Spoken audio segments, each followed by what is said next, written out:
শিৱসাগৰ জিলাক অসমৰ ইতিহাসৰ ঐতিহাসিক দিশ বুলি কোৱা হয়।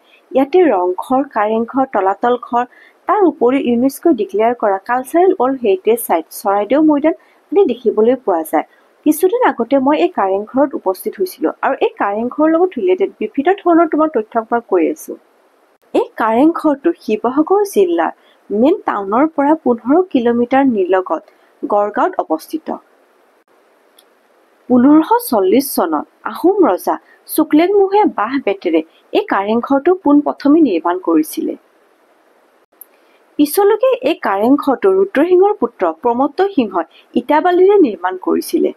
1752 চনত আহোম ৰজা ৰাজেশ্বৰ সিংহই এই কাৰেংঘৰটো কিছুমান ক্ষতি হোৱাৰ বাবে পুনৰ নিৰ্মাণ কৰে ৰাজেশ্বৰ সিংহই। অসমৰ স্থাপত্য শিল্পৰ লগত জড়িত এই তথ্যসমূহ আমাৰ জনাটো অতি প্ৰয়োজন আৰু এইদৰে মোৰ লগত জড়িত হৈ থকা আৰু মোৰ চেনেলটোক ছাবস্ক্ৰাইব, লাইক আৰু কমেণ্ট কৰিবা। আজিলৈকে বাই।